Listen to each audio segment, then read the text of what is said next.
rencontre, une émission de Jean Corcos consacrée à la connaissance du monde musulman.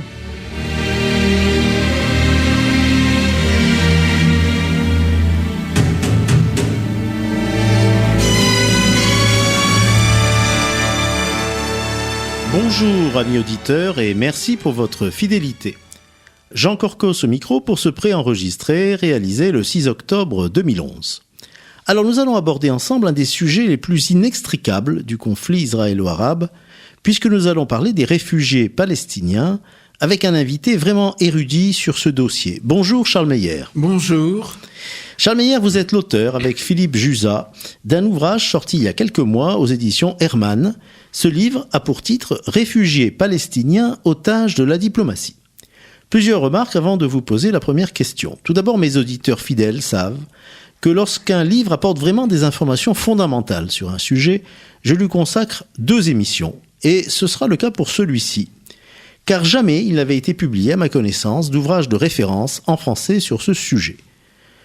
Donc nous ferons d'abord aujourd'hui un état des lieux sur les réfugiés palestiniens pour savoir combien ils étaient à l'origine, pourquoi ils sont partis du territoire israélien, combien ils sont exactement en 2011 et où ils vivent. Mais surtout, comment ils ont été traités, et il faudrait en fait dire maltraités par leurs frères arabes du Moyen-Orient. Puis dans une seconde émission, nous parlerons à la fois de leur statut, qui est unique au monde, du formidable gâchis qu'a été leur assistance par l'ONU depuis plus de 60 ans, mais aussi du bras de fer qui se prépare autour du fameux droit au retour, entre guillemets, revendiqué par le mouvement national palestinien depuis plusieurs décennies. Et là, je me permettrai une remarque personnelle, parce que ce sujet a été étrangement mis sous le tapis, entre guillemets, par la diplomatie israélienne, comme s'il s'agissait d'un dossier des négociations comme les autres, comme si on ne voyait pas qu'il portait, par sa symbolique et par son enjeu, qui est quasiment existentiel, beaucoup plus de danger que l'abandon de la plus grande partie des territoires occupés ou un compromis sur Jérusalem. Alors, en refusant d'accepter Israël comme État juif, on l'a vu récemment, Mahmoud Abbas a depuis la tribune de l'ONU réclamé que des millions de descendants de réfugiés palestiniens viennent envahir et détruire le pays. Eh bien, il faut en parler, il faut discuter aussi, il faut connaître le contexte. Première question, Charles Meyer, vous avez obtenu que Boutros Boutros-Ghali, ancien secrétaire général de l'ONU, préface le livre en vous accordant un entretien. Alors même s'il a été un des artisans des accords de Camp David, on ne peut pas dire qu'il porte Israël dans son cœur. Pourriez-vous résumer à nos auditeurs ce qu'il vous a dit ? Eh bien, Boutros Boutros-Ghali, d'abord je voudrais rappeler qu'il a été l'artisan de la paix entre l'Égypte et Israël. Il a été l'un des négociateurs et il a eu un rôle personnel majeur dans cette paix qui continue. Nous l'espérons. Nous l'espérons. Alors, ce qu'a dit Boutros Boutros-Ghali valide la thèse centrale de ce livre, à savoir que les réfugiés palestiniens sont l'objet d'une discrimination à la fois sur le plan juridique et à la fois sur le plan de leurs conditions de vie dans les différents pays où ils existent, où il y a des camps. Alors, nous allons aborder maintenant la genèse de la question des réfugiés palestiniens auxquels vous avez consacré votre premier chapitre. Et je dois dire à nos auditeurs combien j'ai apprécié que vous gardiez un regard neutre et objectif. Parce que vous savez, le simplisme, la réécriture de l'histoire, c'est un travers courant, y compris dans notre propre communauté. Vous n'y tombez pas. D'abord, vous reconnaissez que si l'identité palestinienne s'est construite peu à peu au cours du siècle dernier, ce peuple existe aujourd'hui et il faut faire un petit peu avec. Ensuite, sur les causes de l'exode, vous refusez une version idéologique et simpliste. Je veux dire très vite, il y a 2 versions. Il y a la version israélienne qui est que ce sont les États arabes qui leur ont dit de partir au moment de l'invasion d'Israël. Et c'est vrai. Et en même temps, il y a la thèse arabe qui dit qu'ils ont été chassés.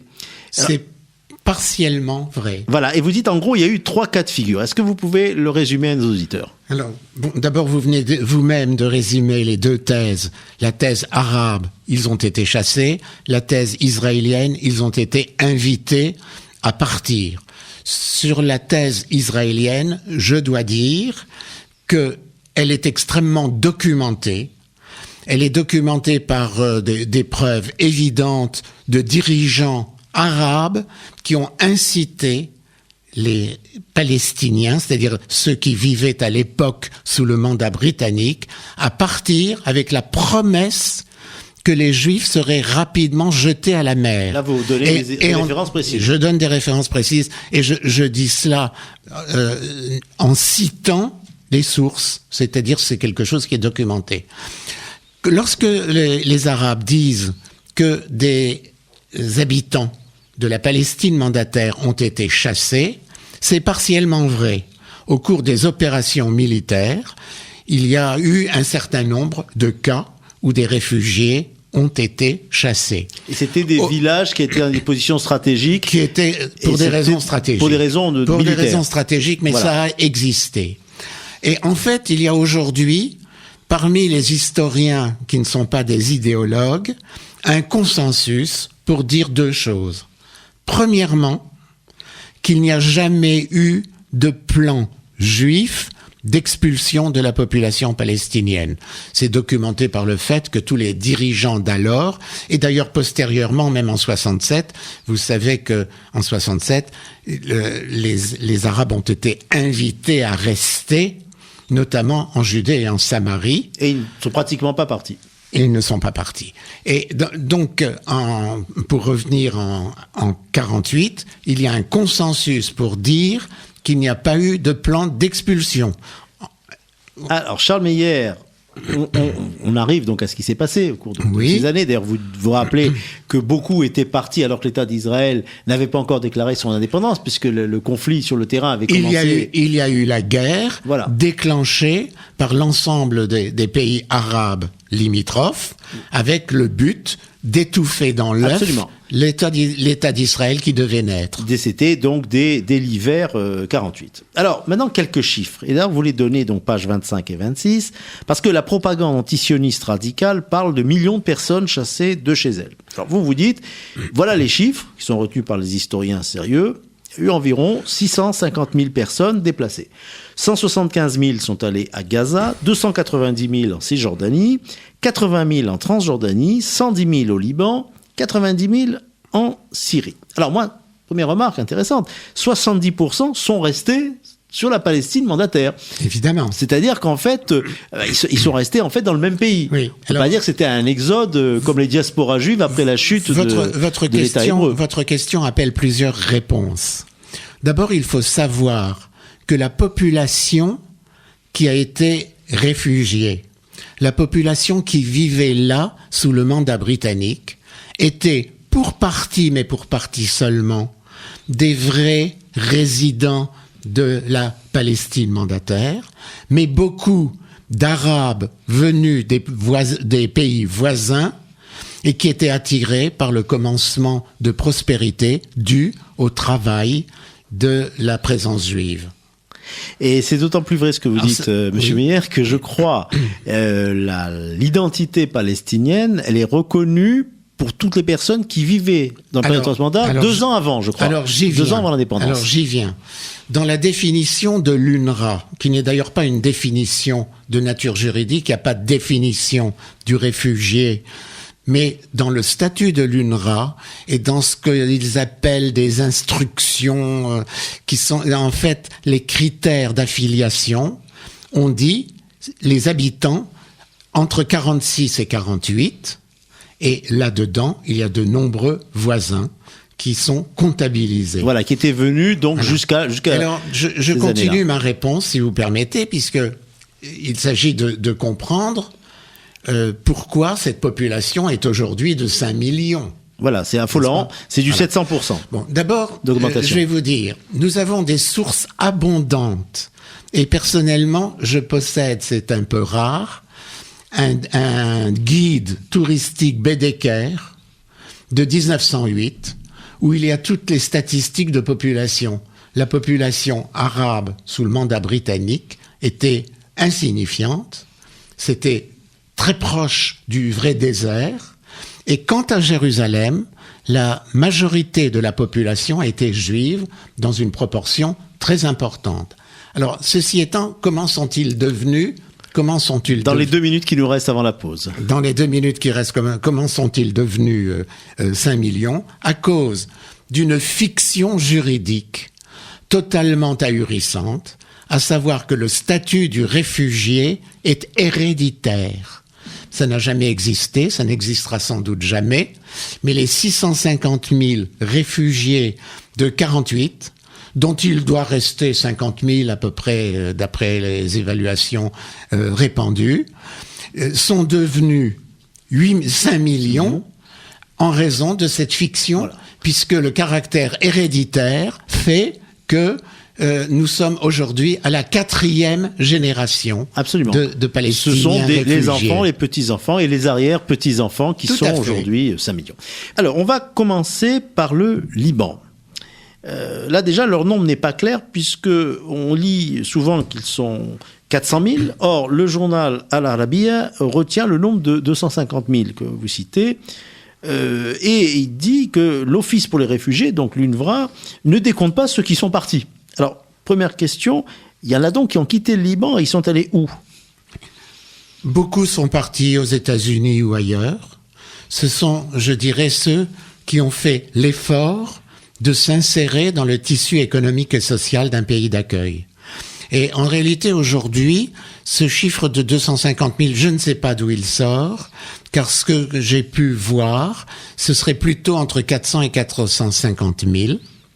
Et en fait, la population croît et embellit, puisqu'ils vivent dans des camps, et qu'on en est à la 4e génération. Ce que vous disiez tout à l'heure. Voilà, ce que je disais tout à l'heure. Et avec une autre remarque, cependant, c'est que la comptabilité est largement faussée. Comme il s'agit par l'affiliation de toucher des subsides et de bénéficier d'avantages sociaux, culturels, ils sont maigres mais ils existent, eh bien personne ne meurt et les statistiques sont complètement fausses et voilà, traficotées. Absolument. Mais alors, revenons sur leur histoire au Liban, parce que ce que vous dites, bon, au départ, ils n'ont pas été trop mal accueillis. En particulier, j'ai appris que les Palestiniens chrétiens ont été naturalisés en nombre par le pouvoir de l'époque, qui était à dominante maronite. Ensuite, ils ont servi de main-d'œuvre lors de la croissance du pays, dans les années 50. Et d'ailleurs, les camps sont situés justement dans les banlieues des grandes villes. Et puis ça commence à se changer dans les années 60. Il y a tout un arsenal juridique qui leur interdit d'exercer une 50aine de métiers, ce qui est affreux. En gros, tous les métiers nobles, médecins, avocats, ils ne peuvent pas acheter des terrains, ils ne peuvent pas construire en dehors des camps. Donc il y a, comme vous dites, ils sont vivants mais maigres, hein, ils sont quand même 95% de chômage dans les camps palestiniens. C'est une véritable honte. Or, tous les partis politiques, de droite comme de gauche, chrétiens comme musulmans, défendent cette discrimination.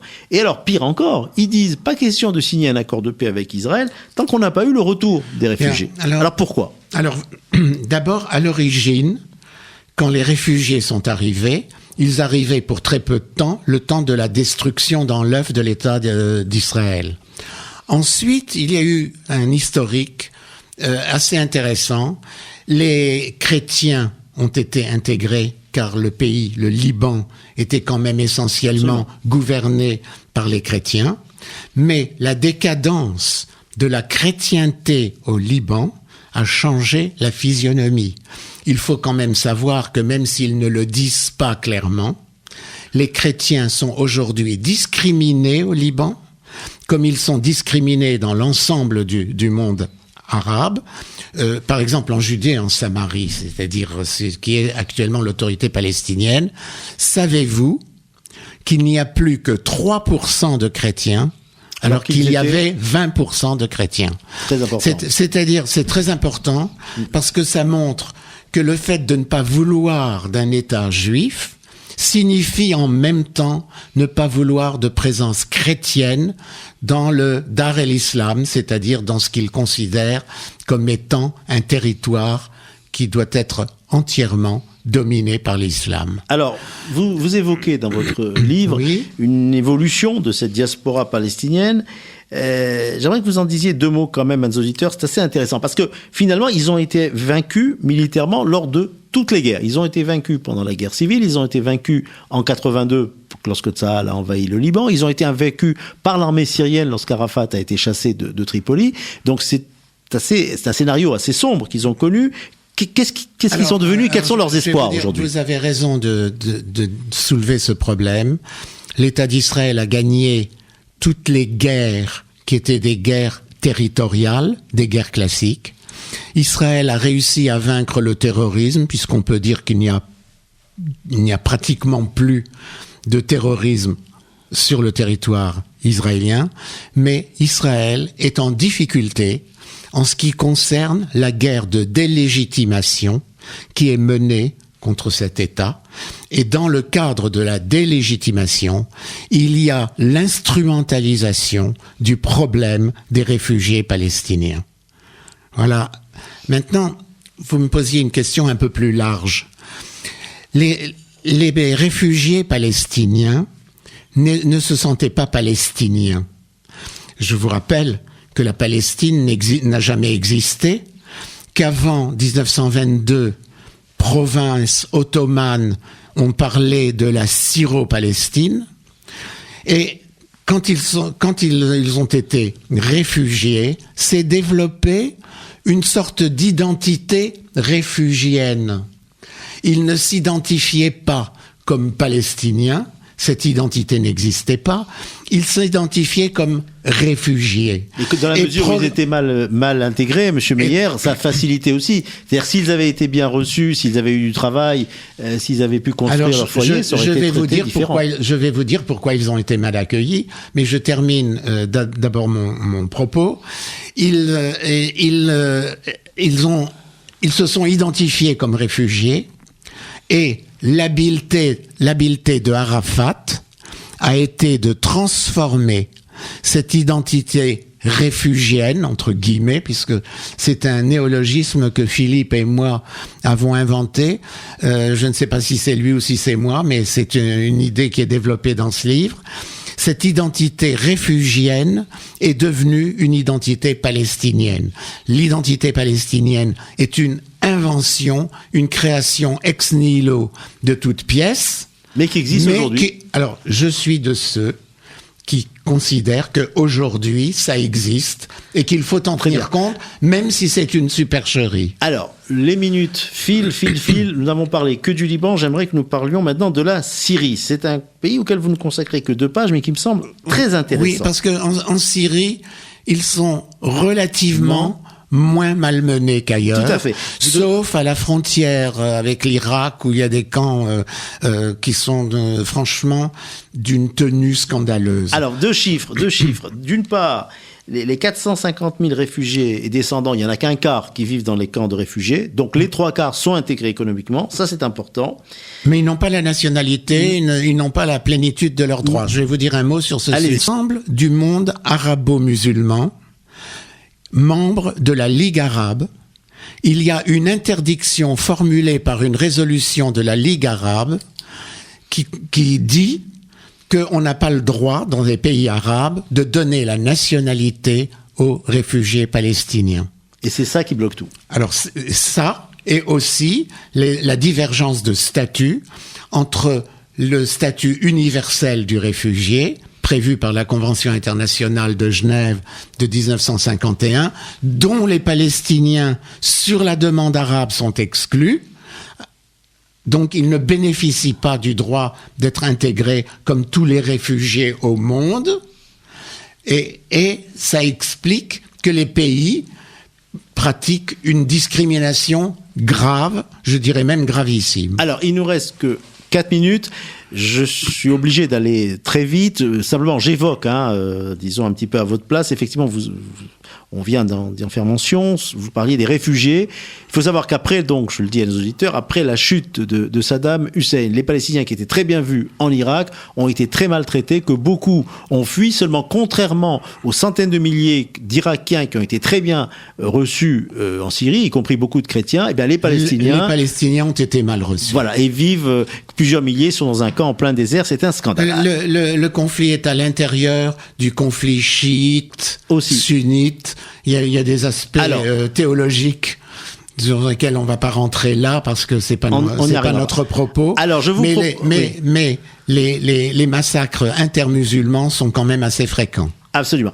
Charles Meyer, Parlons de la Jordanie, si nous n'avons pas le temps de finir aujourd'hui, on y reviendra lors de la prochaine émission.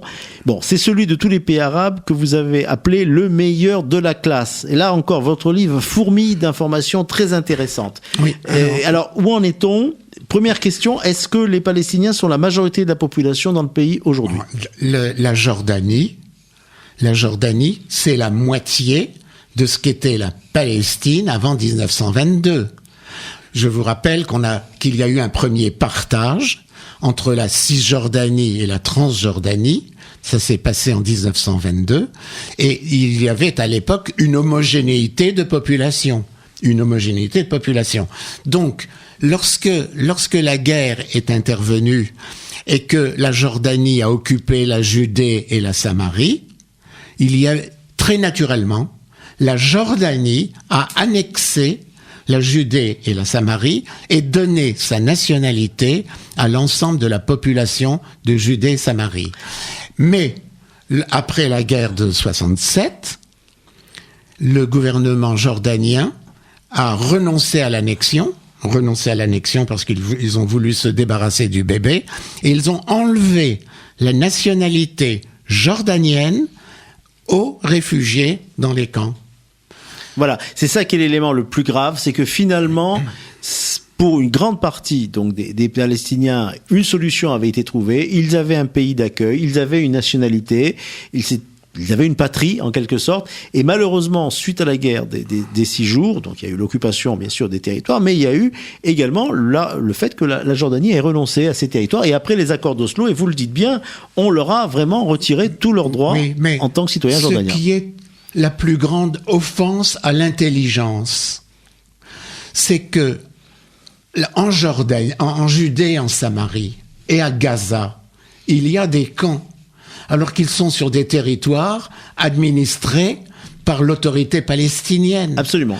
Alors, ça ne rime rigoureusement à rien qu'on les maintienne dans des camps, et si on détricote l'argumentation, on voit que ces pauvres réfugiés palestiniens, car j'ai beaucoup de compassion pour eux, sont, en tant que réfugiés arabes, victimes de la discrimination par leurs frères arabes. Merci Charles Meyer. Alors je rappelle à nos amis auditeurs que nous allons vous retrouver dans 15 jours, donc pour une autre émission, autour du livre dont je rappelle le titre, et que je recommande vivement à nos auditeurs, bien sûr, Réfugiés palestiniens, otages de la diplomatie, préface de Boutros Boutros-Ghali, c'est publié aux éditions Hermann. Merci de nous avoir suivis. Merci Charles Meyer. Merci pour votre accueil. Merci, et donc à dans 15 jours. Au revoir.